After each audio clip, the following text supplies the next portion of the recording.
and of course there is procedure for this, and there's an agreement between the power station and demarcation of responsibilities which are taken out by CA, Central Electricity Authority, on jurisdiction of that water treatment plant, whose jurisdiction is still where, and the power plant's jurisdiction starts from where it offtakes water from there. So I think there is some steps have been taken, but there is a lot of it depends on implementation of these policy measures. But I just thought I'll give you a context of how important water is, especially fresh water. So it's a question of survival. I think I'll leave it for deliberations to later in the day. We'll hear from the strategies which can be used for saving water.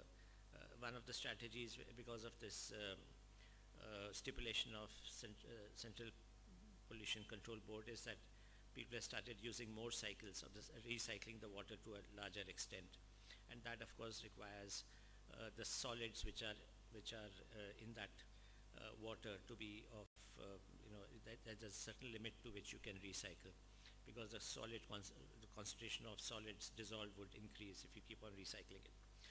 But I'm sure that we've got bright minds in India, and they will suggest methods of reducing consumptive water consumption in power stations, thermal power stations. I'll leave it at that. Thank you very much, and I'll be looking forward to hearing suggestions and methods which different people, different sections of the power sector would have employed. Thank you. Thank you, Mr. Batra. I think you've set the perfect tone for this morning, and I would like to thank you with a token of gratitude. May I have the memento, please?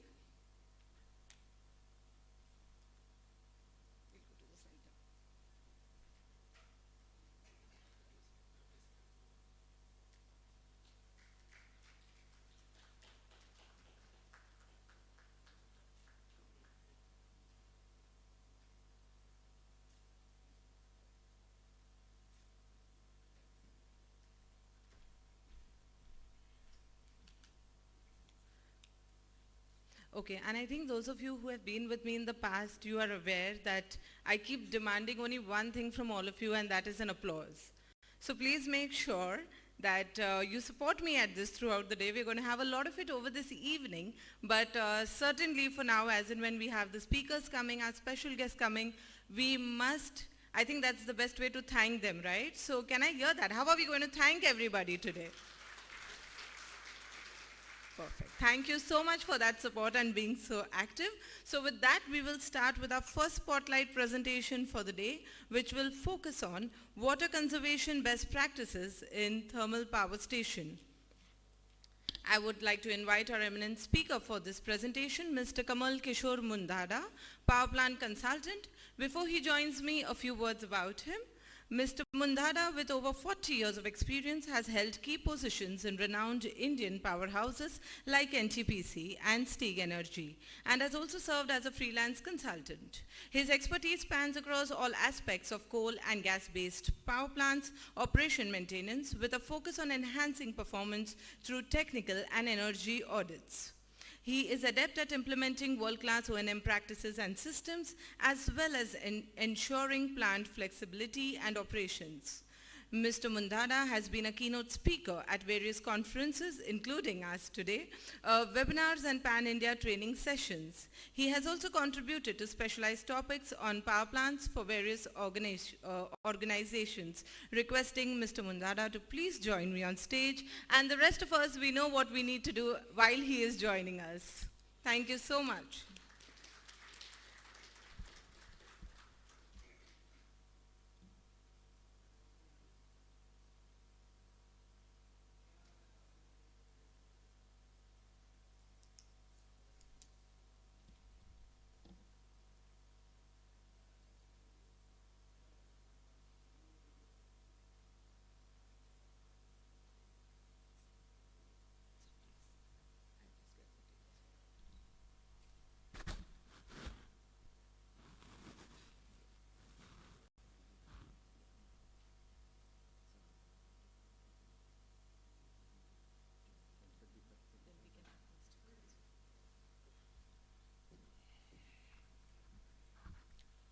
Good morning, friends. Uh, we are here for a water summit, and since yesterday, a number of best practices, more as a technical solution were presented.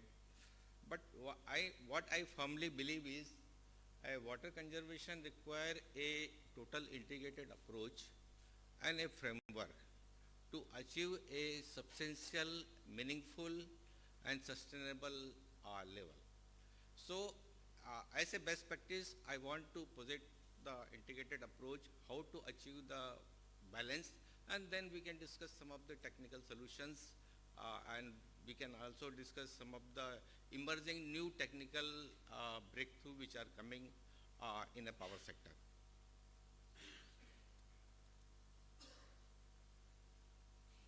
So, as I said, that to achieve the meaningful and sustained water conservation requirement are awareness for the water conservation of all levels in the plant, management commitment to achieve the water conservation to a level which is which is let down by the environment norms, much below the environment norms, and we require a framework to achieve the water conservation. We will discuss some of the best practices, and we will see some of the technical advancement as a breakthrough practices in water conservation. So first let us see in brief why we need a water conservation in thermal power plant. So as we know, and as Batra Sahab has told, the power plant are mostly a cooling up in methods are highly water insensitive, and we are using a lot of water. If we can take a case of a typical 660 megawatt supercritical closed cycle coal-based power plant, which is using even a ash water reservoir system, this plant is operating at 85%. It consumes the 16 million cubic meter of water in a year as a makeup. So over a period, environment norms has come. So now the norms are 2.5, and for newer plant it is 2. For older plant 3.5, and a newer plant 2.5 meter cube per megawatt hour maximum. But effort should be to get a water conservation level much beyond that. Because why? Because in the recent past we have seen that many state government have increased the water cesses and water costs very substantially, and now a water is no more almost free, but it costs a lot in a power plant. So water conservation measures not only lead to the water bill reduction, but lead to the conservation of precious natural resources such as water. It improve our environment, and it also we should note that it should lead to the reduction in our auxiliary power consumption, which power can be we export further. So for meaningful and the sustained water conservation cannot be achieved without the management commitment. So there should be a very laid out policy document which should start with a policy statement showing the commitment of the management, and whatever this is the one of the policy followed by one of the good organization of our country, which is committed to become one of the most water efficient power plant or company globally by generating more power per drop. Please note, more power per drop, because every drop count. And so this policy document must have a policy statement. It should also have a purpose, philosophy, applicability, objective, and the policy should how we are going to cover the policy and the structure and responsibility. And we should know that the management commitment and the stewardship is a must for achieving any meaningful and sustained water conservation. And this management commitment should trickle down to the water conservation stewardship. Here, stewardship, we mean that how our management is going to basically actualize by a degree of supervision or a control. So, management should set a clear and measurable short and long-term target for consumption of fresh water and recycling of a wastewater, much beyond the environment norm. Second, target should be set to become the zero liquid discharge plant and break down water consumption in all processes individually and benchmark same with the best operating process. Because in a power plant, if you are setting a target to achieve the three specific water consumption, it doesn't meaning much unless until we break all our processes, sub-processes and set a target for each processes. Then only it will be worthwhile to achieve the main target of lesser than 3. And we should constitute the focus working group at a plant and the corporate level, which is responsible for entire water system, and identify and implement the water conservation institutes to reduce the specific water consumption in a plant. And again, it requires some of the investment in form of a R&D or adopting the new technology. So management should ready to make an investment for that and ensure that again the rainwater harvesting is one of the potential area, because in a power plant we have a big area. So if we are able to catch the rainwater, then it will give us a good conservation initiative. So management commitment stewardship are guiding factor in achieving the water conservation. And so we should have a monitoring water management, water monitoring framework and practices by providing the water meter, what is required, unless until we should know that one of the famous saying of Mr.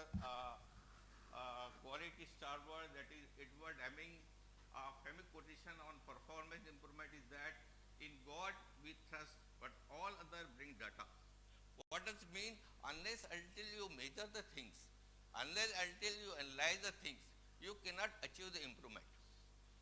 So you should have a measurement at all the point, all the input point and all the consumption point. Then only you can get a data to control it.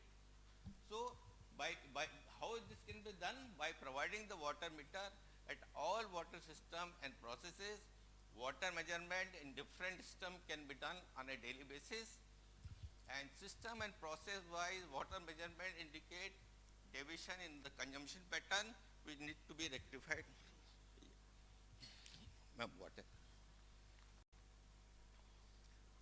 Again, the plant should have a routine work down operation check, particularly related to this water conservation, which will indicate particularly the leakage and the overflow, and HOD and management.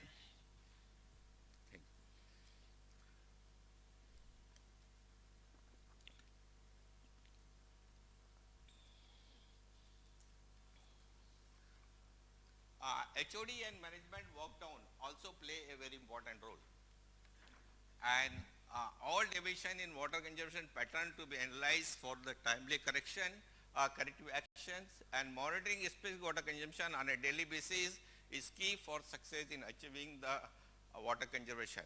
So I know some of the plant which are well operated plant, they are monitoring on a daily basis in their daily planning meeting. And it is giving a very good result in the sustenance in a good level.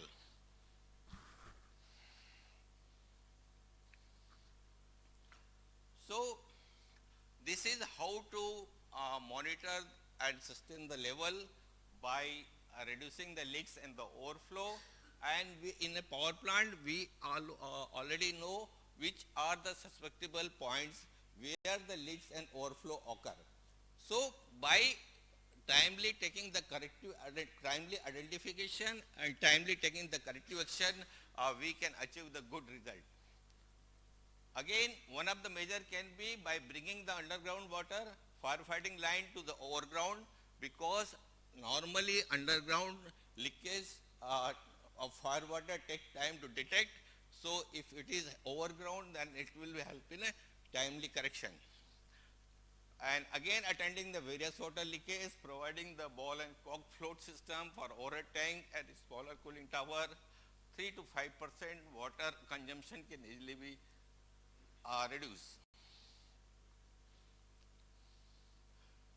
So, uh, uh, we should have some sort of a auditing tool, and we know that the water balance study is one of the best of, auditing tool, where we, as is shown in the diagram, you can see the total water balance going from intake to going to the different system, and the output of the different system, and whatever is left is totally monitor then subsystem wise. And subsystem in a power plant can be a raw water, raw water, makeup water, circulating water, ash water, service water, DM water, fire water, and colony water, etc. Another practice which will be detailed in a subsequent presentation is a technical audit. So the system specific water audit, it is a detailed auditing tool, and undertaking the specific system audit like the circulating water system, ash water system, raw water, makeup water, service water, DM water, and colony water, etc. So we need to compile all data of main equipment, respect of design and rated specification, as well as the performance guarantee test. Then we need to do the measurement of input electrical parameter and to find out the all the equipment loading, and then even we need to go for an open channel velocity to be measured by turbine meter, and then we need to go for a self-field survey for leakages, etc., and draw action plan based on the identified and recommendation, draw on action plan for implementation. So we can say that the water balance study and the system specific audit suggest measure to achieve the water consumption optimization, which is basis to achieve the water conservation. So coming to the conservation, normally for water conservation, we use the 3R principle. So what is the 3R? 3R is a reuse, reduce, and recycle for water conservation and management by adopting the best practices. So water consumption for cooling water, ash handling, and drinking water. For this purpose, the consumption is the most and most significant. So therefore, the scope for water conservation is also significant on these three aspects. So now we will see how we can take action on these three head. So as we know that in a cooling tower, there are two significant losses. One is the operation losses and another is the blowdown losses. So how to control them? So first and foremost is to, if we are able to maintain the cooling tower efficiency at a high level by maintenance, good maintenance expecting, clearing the cooling water periodically and replacing the damaged filling and the spraying equipment to ensure the efficient cooling tower performance. Efficient cooling tower reduces the cooling water wastages to some extent, and installing the water collect to reduce the wind blow also help. So here by this method we can reduce marginally both of type of losses, evaporation as well as the blowdown losses. But as far as we know that we are continuously recycling the same water. So over a period of time, the maximum water loss in a thermal plant will be in the cooling tower in form of evaporation and blow down. This can be as high as 70% of total water consumption. So you see the magnitude of usage. So there is a potential of saving in this also. Same potential. Since water is circulated many times in a closed loop, concentration of dissolved solid increases over a period. So cycle of concentration, which we normally know as a COC, is a ratio of dissolved solid in circulating water to the makeup water. By increasing the COC, blow down quantity can be reduced. By external water treatment and adding the water treatment chemical, higher COC can be achieved. So how the COC can, increasing the COC can play a role. I am just giving an example. In a 500 megawatt, by increasing COC from 2 to 5, blow down quantity can be drastically reduced from the 1050 meter cube per hour to the 263 meter cube per hour, which is a saving of more than 75%. And as you know that mostly best operating power plant in our country by the NTPC, by the Adani or the Tatas, they are approaching the COC of a 5. And maintaining high COC causes the deposition on a condenser tube. So we need to be very, very careful for our chemical dosing.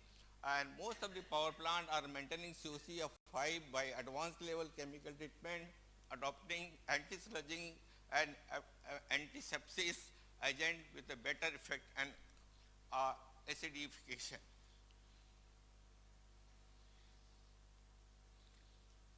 This is one of the interesting aspect. We give the blow down, but from where to give the blow down? So here I strongly support that blow down should be from a hot end of the condenser. Why?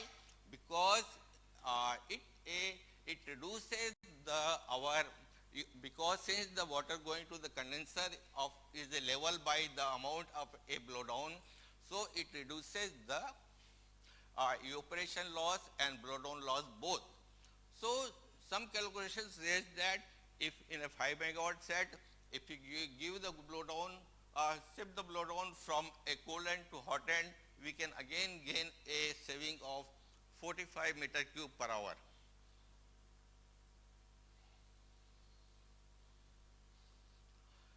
So where does the water conservation main theme lies? It is using in the how we can use our city blow down. So nowadays most of the power plants are using this blow down for these purposes, particularly for as ash water in ash handling system, for a dust suppression system in a coal heating plant, for a fire water, for a service water, for horticulture use, and particularly for a newer plant where they are using the FGD, they are also taking this water as a makeup for FGD. So if we are able to achieve the 100% use of city blow down, water lead to the substantial water conservation. So most of the water, if it is consumed of a blow down, it will lead to the water conservation.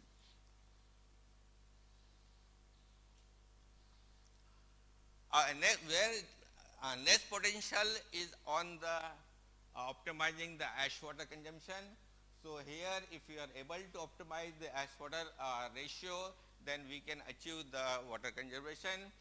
So optimum use of high pressure ash water for flushing both bottom ash, fly ash and trench jetting etc. and low pressure ash water for bottom ash hopper filling etc. are used in most of the power plant.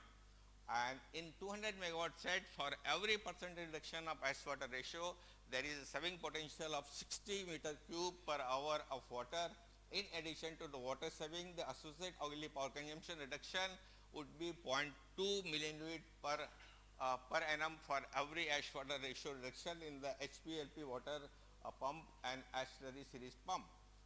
After initiating the water consumption measure, many thermal plant had brought down their lean ash water ratio to the reasonable level of 1:10 to 1:12. But most of the new plant, they are using the high consideration water slurry disposal, which is known as a SD method being used by most of the new plant, which is reduces the ash water ratio to as low as 1:1 to 1:1.4.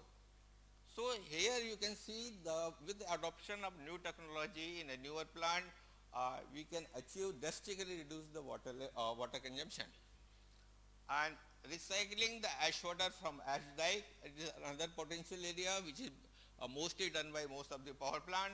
And after the ash gets settled in the ash dike, most power plant recycle clear water and use for the ash water handling purpose. Ash water recycling, a two drain recirculation and ash handling system is normally done in power plant. Dry ash evacuation. So in most of the recent past institutions, they are using particularly for fly ash, they are using the dry fly ash evacuation system, which further reduces the water consumption in a significant way.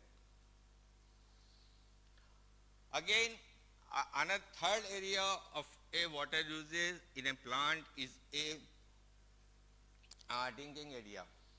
And most of the water-based studies carried out in a different thermal power station suggest that per capita water consumption work out to be 600 to 800 liter per day per person, which is very huge in comparison to the WHO norms of 115 liter per day per person. This indicates the tremendous scope for drinking water conservation. And what we require, a very small steps like adjusting the time of use, time of supply, etc., and taking care of that the tanks are not overflowing. So another, if we are moving towards the zero liquid discharge, a typical power plant will have a 3 to 4 main drain only. And all these drain water get collected and finally goes up the plant boundary if they are not cached. So the major drain quantity is a large quantity. So for use of the power plant, drain water, storm water and plant drain are to be separated. This is the prime requirement. Another requirement is for ash, for coal, ash and water, oil in the power plant drain, water proper settlement and separation pit is to be provided before they can be used properly. And there again requirement of installation of effluent treatment plant. So by providing the effluent treatment plant and recycling this water for the ash handling purposes, 80 to 90% of this water can be saved. So by installing the sewage treatment plant in the colony also, the treated water can be used for horticulture purpose. So nowadays,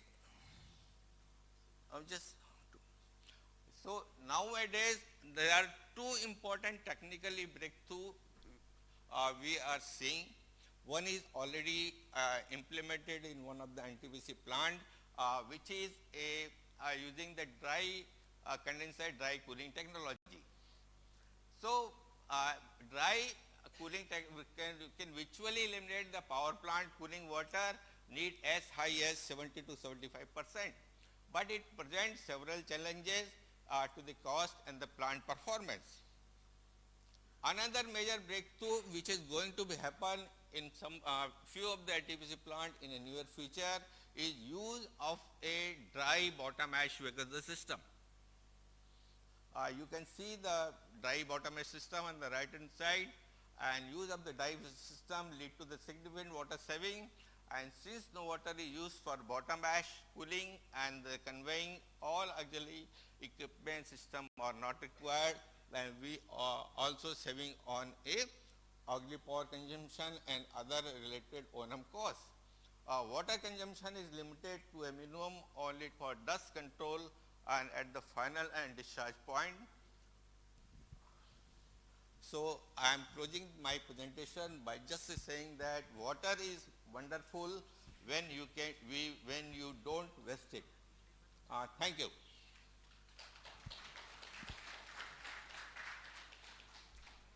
Thank you, Mr. Mundhada. Any questions for Mr. Mundhada? We can take them up now.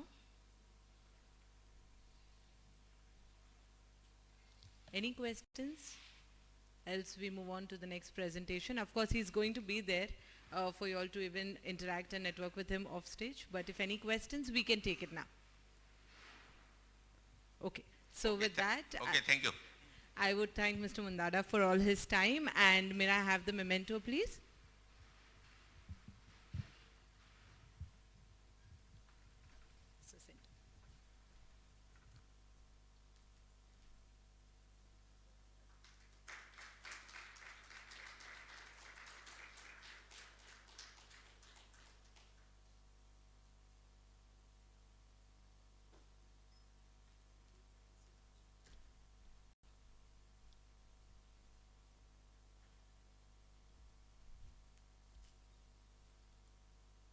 So for the next spotlight presentation, I would like to invite on stage Mr. Ashwini Kumar Sinha, Corrosion and Water Management Consultants and ex-Additional General Manager Netra NTPC Limited. He is going to make his presentation on water audits to meet goals of national water policy. As he joins us, I will also add a few more words about him. Mr. Sinha, boasting over 45 years of experience, is a seasoned expert in corrosion and water management, particularly within power plants extending to industries and refineries. His career began at BHEL R&D in Hyderabad, followed by a remarkable 30-year tenure at NTPC R&D, now Netra. Since 2012, he has served as an independent consultant offering expertise to numerous power plants in India and abroad, currently assisting over 35 plants. His specialization includes corrosion audits, failure investigations, material selection, power plant water chemistry optimization, anti-corrosive coatings, cathodic protection system design, cooling water treatment programs, and wastewater management. With his extensive experience and diverse skill set, Mr. Sinha is an authority in corrosion and water management. May we welcome him with a huge round of applause, please.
Whenever you tell me, I'll skip. Okay. Thank you. I have something for you before you go. Okay. Good afternoon, everybody. And thanks for inviting me and being present with you. Already basic introduction has been done there. Just a little bit more. That's my name.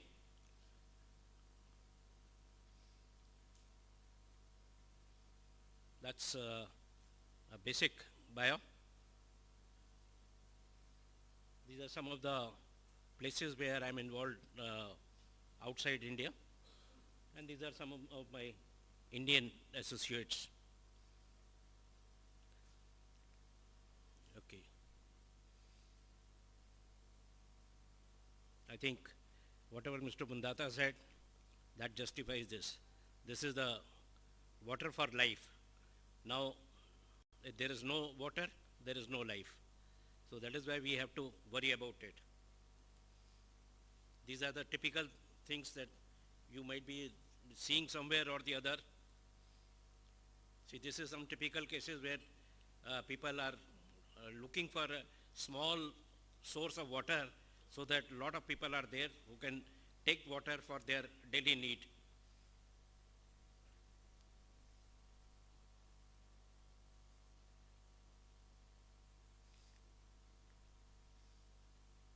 This is another where you see lot of floods and everything are happening every time, and then lot of water